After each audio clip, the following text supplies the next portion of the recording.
Welcome to our channel. నేను నవీన్. అమృత నరకం చూపించింది, తండ్రిని చంపింది. సొంత బాబాయ్ సంచలన వ్యాఖ్యలు చేస్తున్నారు. అయితే ఈ వైరల్ ప్రస్తుతం తెలుగు రాష్ట్రాల్లోనే ప్రతి ఒక్కరు కూడా మాట్లాడుకునే చర్చనీయాంశంగా సాగిపోతున్న అంశం. ఈ టాపిక్ పైన మనతో మాట్లాడడానికి social activist fire brand Krishnakumari గారు ఉన్నారు. మేడంతో మాట్లాడదాం. నమస్తే అండి. సో అమృత గారి విషయంలో సొంత బాబాయ్ మాట్లాడిన వ్యాఖ్యలు చూస్తుంటే చాలా విషయాలే కూడా బయటపెట్టినట్టుగా తెలుస్తుంది. ఏంటండి అసలు ఈ అంశం ఏంటి? ఎందుకు ఇంత వైరల్గా అయిపోతుంది? ఇప్పుడు వాళ్ళ బాబాయే కాదండి, అమృత వరుసకై అక్కలు, శ్రవణ్ కుమార్ వాళ్ళ వైఫ్, వీళ్ళందరూ కూడా మాట్లాడుతున్నారు. విషయం అందరికి తెలిసిందే, కొత్తగా చెప్పుకునేది ఏమీ లేదు. అమృత ప్రేమించి ఒక అబ్బాయిని పెళ్లి చేసుకుంది అన్న కారణం చేత ఆ అబ్బాయిని చంపించారు. కేవలం ఒకటే రీజన్? అంతకంటే ఇంకేముంటుంది? చంపించేశారు.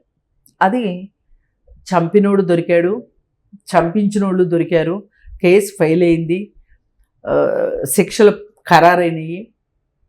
ఈ శిక్షలు ఖరారయ్యేలోపు ఈ ట్రయల్ నడుస్తున్నప్పుడు నాకు ఎట్లయినా శిక్ష పడుతుంది అనుకున్నాడో, లేకపోతే నేను పొరపాటు చేశాను అనుకున్నాడో మారుతిరావు కూడా ఆత్మహత్య చేసుకుని చచ్చిపోయాడు. జైల్లో ఉండగానే ఒకసారి ఏదో ఆయన ఆత్మహత్య ప్రయత్నం చేశాడన్నారు. బయటకు వచ్చిన తర్వాత ఆ హోటల్లో ఎలుకల మందు ఏదో తాగి చనిపోయాడు, ఆత్మహత్య చేసుకున్నాడు. ఇప్పుడు వాళ్ళ బాబాయికి మొన్న బెయిల్ వచ్చింది. బెయిల్ వచ్చిన తర్వాత ఆయన దగ్గరికి, ఆయన కుటుంబ సభ్యుల దగ్గరికి మన వాళ్ళు గొట్టాలు వేసుకొని వెళ్ళిపోయారు. వెళ్తే వాళ్ళు మాట్లాడింది ఏంటి అంటే, అమృత చాలా చెడ్డది, అమృత చేసిన పని వల్ల ఇంత అనర్థం జరిగింది, మా కుటుంబాలన్నీ ఇలా నాశనం అయిపోవడానికి అమృతే కారణం, అమృతమే విషయం, అమృతే అంతే, మా కుటుంబాలకు బట్టిన శని దరిద్రం అన్నంత ఇదిలా వాళ్ళు మాట్లాడారు. మరి మనం అమృత ఫ్యామిలీ కాదు, అలాగే అమృత పెళ్లి చేసుకున్న తర్వాత చనిపోయిన అతని ఫ్యామిలీ కూడా కాదు. మనం మామూలుగా మనం మాట్లాడుకుందాం. ఎవరంగా మాట్లాడుకుందాము? నేను ఎప్పుడు చట్టానికి అతీతంగా మాట్లాడను. యాజ్ ఎ సిటిజనే కాదు, మనకున్న రైట్స్ ప్రకారం విత్ ఇన్ ద లిమిట్స్ చట్టబద్ధంగా. లిమిట్స్ కూడా కాదు, లిమిట్స్ ఏముందండి, చట్ట పరిధిలోనే మాట్లాడుకుంటే 18 సంవత్సరాల తరువాత మేజర్ అయిన అమ్మాయి, 21 సంవత్సరాలు దాటిన అబ్బాయి అంటే మేజర్ అయిన అబ్బాయి పెళ్లి చేసుకుంటే శిక్షించే చట్టం మన భారతదేశంలో లేదు.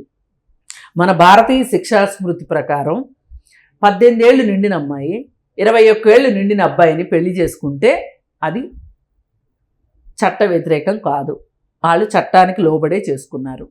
ఇప్పుడు ఆ అబ్బాయికి 24 ఏళ్ళుండి ఈ అమ్మాయికి 17 ఏళ్ళు ఉన్నాయి అనుకోండి, పెళ్లి చేసుకున్నారనుకోండి వీళ్ళిద్దరూ, ఈ పెళ్ళి చెల్లకపోగా అతని పైన కిడ్నాప్ కేసు పెడతారు. మైనర్ కాబట్టి. అదే అమ్మాయి మేజర్ అనుకోండి, కేసు లేదు. మరి మీరు మీ బాధ ఏంటి చెప్పండి అప్పుడు? ఇప్పుడు మారుతిరావు కుటుంబానికి కావచ్చు, శ్రవణ్ కుమార్ కుటుంబానికి కానీ వచ్చిన నష్టం ఏంటి? పెళ్లి చేసుకుంటే మీరు దాన్ని వ్యతిరేకించాల్సిన అవసరం లేదు. ఆ పెళ్లిని పోని మీరు వ్యతిరేకించండి, మీకు ఇష్టం లేకపోతే మీ మనసులో వ్యతిరేకించండి, వాళ్ళతో సంబంధాలు పెట్టుకోకండి. ఎవరు పెట్టుకోమన్నారు మిమ్మల్ని వాళ్ళతో సంబంధాలు? ఇక్కడ కేవలం ఈగోస్కి పోయారంటారా, లేకపోతే ఒక్కటే కక్ష? ఒక ఎస్సీ వాడు మా అమ్మాయిని పెళ్లి చేసుకుంటాడా? నేను ఎట్లా తలెత్తుకుని తిరగాలి? నా పరువు పోయింది ఇప్పుడు అని. కానీ నిజంగా మాట్లాడుకుంటే మారుతిరావుకు పరువు పోయింది ఎప్పుడు అంటే, అతడు అంతకుడు అని కోర్టు నమ్మి, ఫస్ట్ పోలీస్ స్టేషన్ నమ్మి అతను అరెస్ట్ చేసింది. అరెస్ట్ చేస్తే కోర్టు అతనికి 14 రోజులు రిమాండ్ విధించింది. ఆ తర్వాత చాలా రోజులు అతనికి బెయిల్ రాలేదు, జైల్లో ఉన్నాడు. తర్వాత ఎప్పుడుకో బెయిల్ వచ్చింది. బెయిల్ వచ్చిన తర్వాత కోర్టుల చుట్టూ తిరుగుతూ ఉన్నాడు. ఇలాంటప్పుడు కదా అసలు పరువు పోయేది. నిన్ను చట్టం గుర్తించింది నేరస్తుడిగా, అప్పుడు కదా పరువు పోయేది. కూతురు పెళ్లి చేస్తుంటే పరువు ఎట్లా పోద్దండి అసలు? మరి ఇవన్నీ నువ్వు తట్టుకోలేక ఆత్మహత్య చేసుకుని చచ్చిపోయావు. సరే, ఇది ఇతని స్టోరీ. ఇప్పుడు ఆ అబ్బాయి ఎవరైతే చచ్చిపోయాడో ఆ అబ్బాయి తల్లిదండ్రులకి మీరు కొడుకుని లేకుండా చేశారు. ఇది ఏ న్యాయం? పుత్రశోకం. పోనీ చట్టం పక్కన పెట్టండి, ఇది న్యాయమా? మీ అమ్మాయి ఆ అబ్బాయి ఇద్దరు కలిసి పెళ్లి చేసుకున్నప్పుడు ఆ అమ్మాయి ఏమి మోసం చేసి ఏమి పెళ్లి చేసుకోలే. మేజరు ట్రాప్ చేసి పెళ్లి చేసుకోలే. పెళ్ళయింది, రిసెప్షన్ చేసుకున్నారు, దిల్దారుగా వాళ్ళ ఇంట్లో వాళ్ళు ఉంటున్నారు. మరి ఇదంతా జరిగినప్పుడు మీరెందుకు వాళ్ళ మీద కక్ష కట్టారు? ఇది న్యాయమా?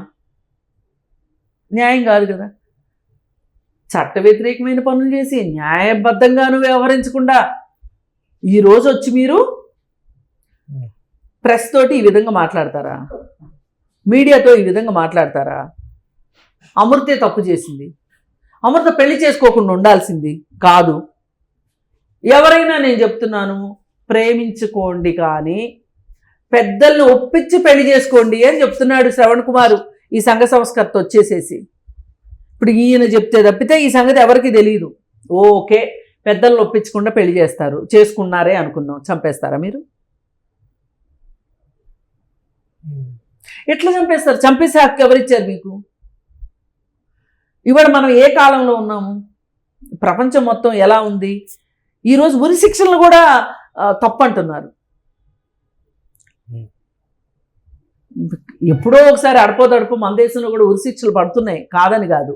కానీ ఈవేళ అంటే సమాజం ఆ దశకి వెళ్తుంది, అంచులకి వెళ్ళిపోతున్నాం, ఆ పరిణితికి వెళ్తున్నాం మనం. మానవ హక్కుల పరిణితి ఆ విధంగా వెళ్తున్న సందర్భంలో మనము ఈవేళ ఒక మనిషిని నేను చంపేస్తాను, నాకు నచ్చలేదు కాబట్టి, మా అమ్మాయిని పెళ్లి చేసుకున్నాడు కాబట్టి వాడిని చంపేస్తాను అంటే అది న్యాయబద్ధమా, చట్టబద్ధమా, పోనీ ధర్మబద్ధమా? ఏది కాంది నువ్వు మీ అన్నయ్య కలిసి చేశారు. చివరికి సంఘబద్ధం కూడా కాదు. మళ్ళీ వీడొచ్చి ఈరోజు వచ్చేసేసి శ్రవణ్ కుమార్ వచ్చేసేసి ఏం చెప్తున్నాడు? నాకు దీంతో సంబంధం లేదు అని ఆయన చెప్పకుండా, మళ్ళీ ఆయన చెప్పకూడదు, కంటెంప్ట్ ఆఫ్ కోర్ట్ అవుతుంది, దోష్ కదా. ఆయన చెప్పట్లే, తెలివిగా చూడండి. ఆడవాళ్ళతో చెప్పిస్తున్నాడు, ఇంట్లో ఉన్న వాళ్ళతో చెప్పిస్తున్నాడు, కూతురులతోటి, భార్యతోటి చెప్పిస్తున్నాడు. డైరెక్షన్. మళ్ళీ పైగా ఎంతటి మేకవన్న పులి అంటే శ్రవణ్ కుమారు విత్తనాలు అక్కడేస్తున్నాడు, ప్రణయ్ ఇంట్లో వేస్తున్నాడు. పాపం బాలస్వామి, ఈ మొత్తంలో అన్యాయం అయిపోయింది బాలస్వామికి కొడుకు లేకుండా పోయాడు. ఆ రోజు హత్య చేసేప్పుడు నీకు తెలియలేదా? చేయించేటప్పుడు నీకు తెలియలేదా? చేయించేప్పుడు నీకు తెలియలా బాలస్వామి కుటుంబానికి అన్యాయం జరుగుతుందని? పాపం కుటుంబం ఆగమైపోయిందంట. అదేంటో వాళ్ళ చిన్న అబ్బాయికి కూడా ఎక్కడో మెడిసిన్ చదువుతుంటే అప్పుడే యుద్ధం కూడా వచ్చేసిందంట. ఆ పిల్లోడి చదువు కూడా ఆగిపోయిందంట. ఆ కుటుంబం మీద ఎంత ఆపేక్ష వాళ్ళకు వస్తున్నాడు ఇప్పుడు. ఏంటి అంటే అమృతకి ఆ కుటుంబాన్ని దూరం చేయాలి. ఎంత మాస్టర్ ప్లాన్ చూడండి. సూటికి వెళ్తా ఉన్నప్పుడు ఇలా తిప్పి అంటే ఈ మాత్రం తెలివితేటలు ఆ రోజు చూపించి ఉండడా శ్రవణ్ కుమార్? ఎవరికి చెప్పి పెడతాడు చెవులో పువ్వులు? నాకు అర్థం కాదు. శ్రవణ్ కుమార్ జైలుకల్లో వచ్చినాడు మాదిరి ఉన్నాడా? మంచిగా టిప్ టాప్గా తయారయ్యి కూర్చొని మాట్లాడుతున్నాడు. వెకేషన్కి వెళ్ళి వచ్చినట్టే. వాళ్ళు మా కుటుంబం నాశనం అయిపోయింది. అమృత చాలా బాగుంది, చాలా సంతోషంగా ఉంది. అసలు వీళ్ళ బాధ ఏంటి అంటే అమృత సంతోషంగా ఉండటం వీళ్ళకి బాధగా ఉంది. మొగుడు చచ్చిపోతే ఏడుస్తూ కూర్చోవాలి వీళ్ళ దృష్టిలో.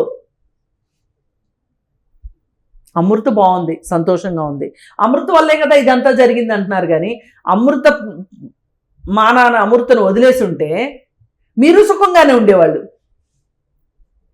ఈ బాధలు తప్పే కదా, ఇవన్నీ ఉండేవి కాదుగా, అసలు ఈ డిస్కషన్సే ఉండేవి కాదుగా. లాజిక్ మర్చిపోతున్నారండి మనుషులు.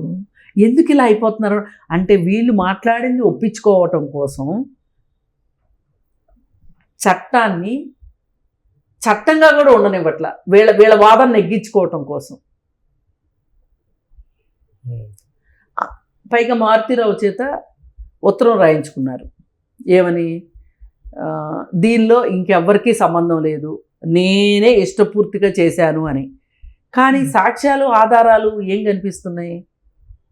శ్రవణ్ కుమార్ కూడా ఈ హత్యతో సంబంధం ఉంది, ఈ హంతకులతో మాట్లాడినట్లుగా ఇట్లా రకరకాలుగా ఆధారాలు ఉన్నాయి. ఏ ఆధారాలు లేకోకుండా పోలీసులు ఎందుకండి చేస్తారు?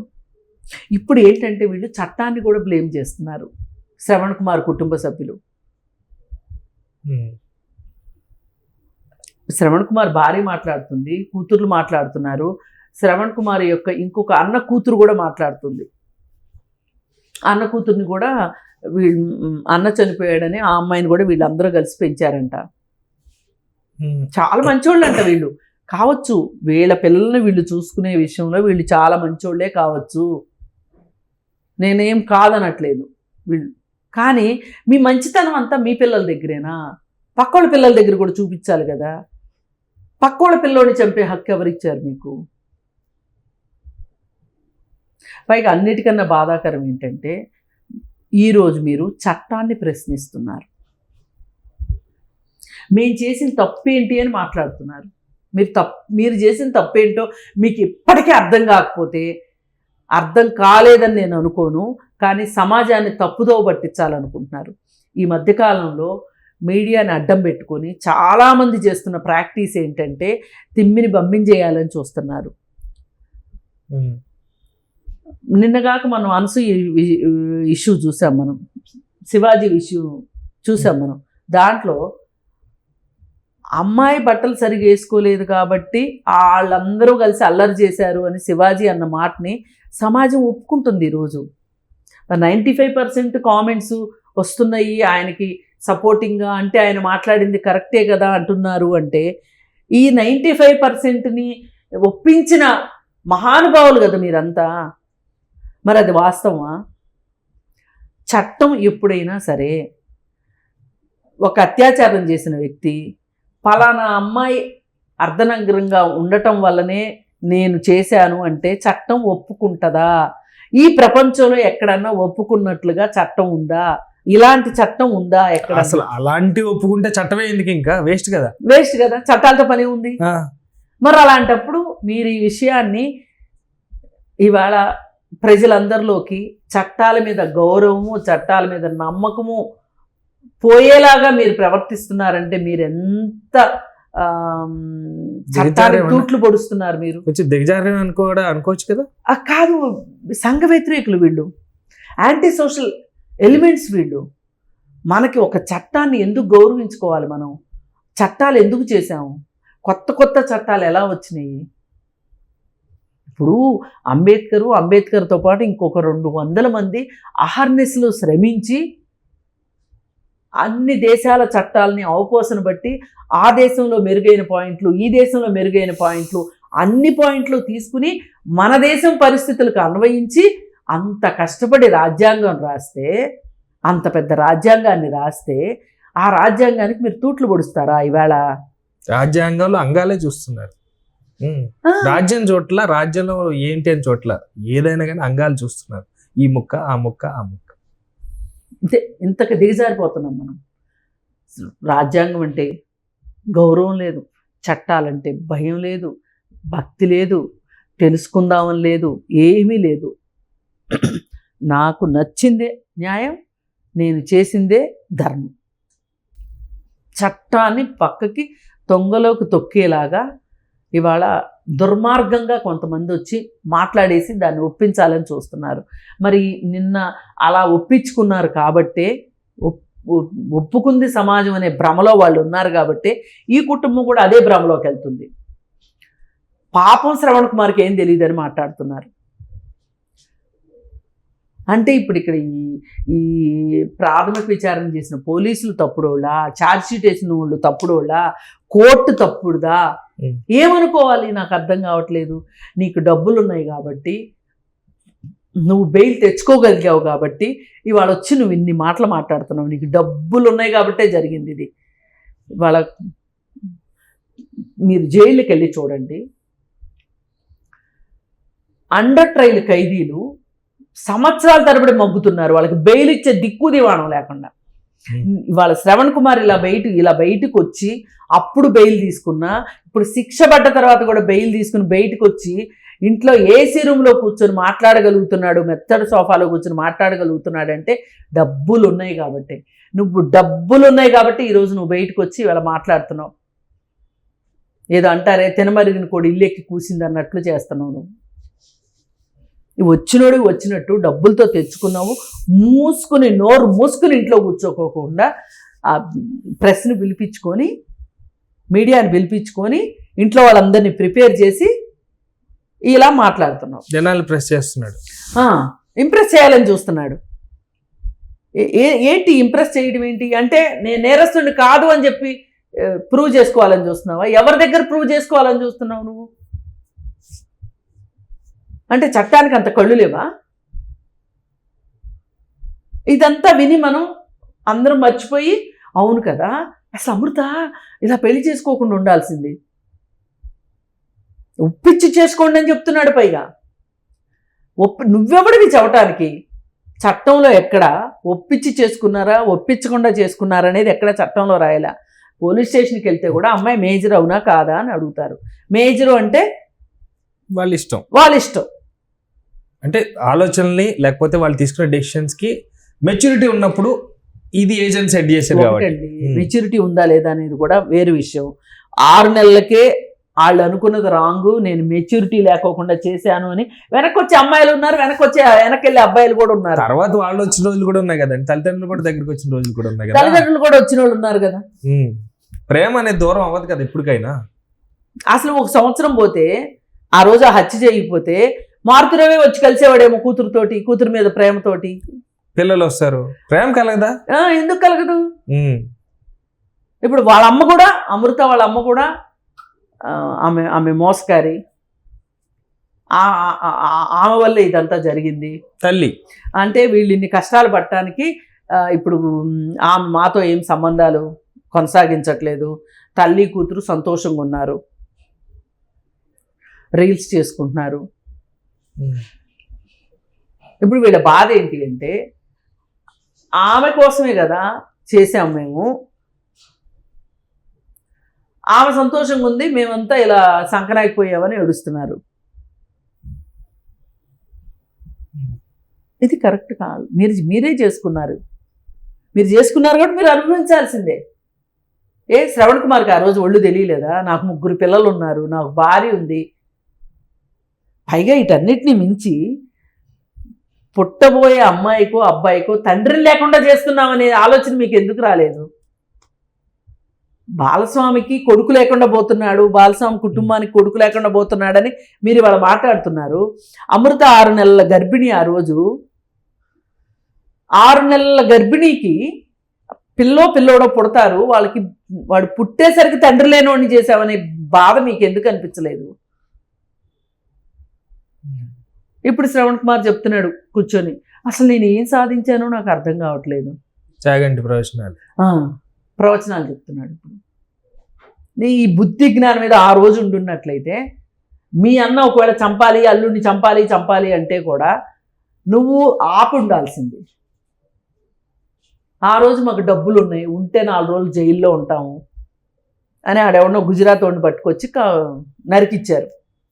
ఏమైంది? మేకై కూర్చుంది ఈరోజు. ఒక ఎస్సీ వాడిని మీరు తట్టుకోలేకపోయారు. అందుకే మీరు జైలుకి వెళ్ళాల్సి వచ్చింది. వాళ్ళ డబ్బులు ఉన్నాయి కాబట్టి మీరు వాళ్ళ బయటకు వచ్చి స్వేచ్ఛావాయువుని పీల్చుకొని ఉండొచ్చు. ఇంకా కొన్ని రోజులు మీరు బయట ఉండగలగొచ్చు, మళ్ళీ ఎప్పుడు వస్తుందో సెంటెన్స్ అది వేరు విషయం. కానీ యావజ్జీవ కారాగార శిక్ష పడిన అతను ఇవాళ బయటకు వచ్చి స్వేచ్ఛ వాయువులు పీల్చుకుంటున్నాడు. ఇలా చాలామంది యావజ్జీవ కారాగార శిక్షలు పడిన వాళ్ళు జైళ్ళల్లో మొగ్గుతున్నారు. ఓన్లీ రీజన్ ఏంటి అంటే వాళ్ళకి డబ్బులు లేకపోవటమే. ఏ డబ్బులు ఉన్నాయని నువ్వు పొగరతోటి హత్య చేసావో ఆ డబ్బులు నీకు ఇవాళ స్వేచ్ఛ వాయువులు పీల్చుకుంటానికి అవకాశం కల్పించుండొచ్చు, కానీ నువ్వు హత్య కేసులో ఉన్నదైతే మాఫీ చేసుకోలేవుగా. ఈ కేసే కాదండి, ఇట్లాంటి వాళ్ళని చూసి ఒక 4-5 పరువు పేరుతోటి, పరువు హత్యలు కాదవి, కుల దురహంకార హత్యలవి, పొగరు హత్యలవి, కులం పొగరుతో చేసిన హత్యలవి. అందరి పరిస్థితి ఇలాగే ఉంది, జైళ్ళల్లో మొగ్గుతున్నారు. ఆఖరికి ఈ మధ్య ఒక ముసలమ్మ కూడా జైల్లో కూర్చుంది వెళ్ళి. నాయనమ్మ మనవడిని రెచ్చగొట్టి చంపించింది. నాయనమ్మ మనవడు ఇద్దరు జైల్లో కూర్చున్నారు, లెక్క పెడుతున్నారు. అందుకని ఒకటే, మీరు చట్టాన్ని, ఎవరైనా ప్రతి మనిషి విధి ఏంటంటే చట్టాన్ని గౌరవించాలి, చట్టానికి లోబడే ఏదైనా చెయ్యండి, లేకపోతే ఇలాగే ఉంటుంది. ఇప్పుడు వచ్చి ఒప్పించుకునే పరిస్థితి, మొసలి కన్నీరు గారుస్తా. మరి సమాజం ఎలా రెస్పాండ్ అవుతుందో చూద్దాం. థ్యాంక్ యూ అండి, థ్యాంక్ యూ సో మచ్.